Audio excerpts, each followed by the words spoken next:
Today's video is something different. It's not about cooking, and I've come to my friend's place today and she's going to show us how to make a natural homemade powder. This is something which you could use everyday basis to get a nice clear glowing skin. So I have my friend Ramya here with me and she is going to show us how to do this. Vanga Ramya. Hi Kalyani. Hi. It's good to be a part of this video. It's my pleasure. So solunga Ramya, ipo nama enna panna porom? We are going to make a natural body and face powder. I got this recipe from my mom and grandma. We used to use this as a substitute for soap.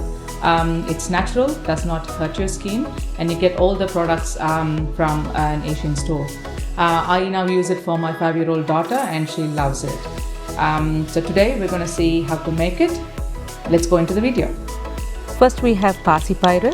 It's a skin brightener and gives a healthy glow. Then we have rose petals. It's a skin softener, rich in vitamin C and smooths the skin. Then we have vetiver. It's a great moisturizer and helps in toning the skin. Then we have kadakai. It's an anti-inflammatory and assists in treating skin outbreaks like acne, pimples and skin rashes. Turmeric is well known to all of us. This gives a natural glow to the skin. Finally, we have kadalai maavu. It's a skin brightener and assists in treating acne.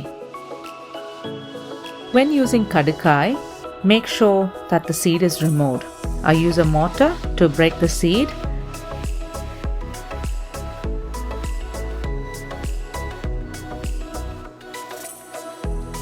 Now dry all these ingredients in the sun for 3 days and grind it in a mixie. This powder can be used on a daily basis during your shower, on your face and body.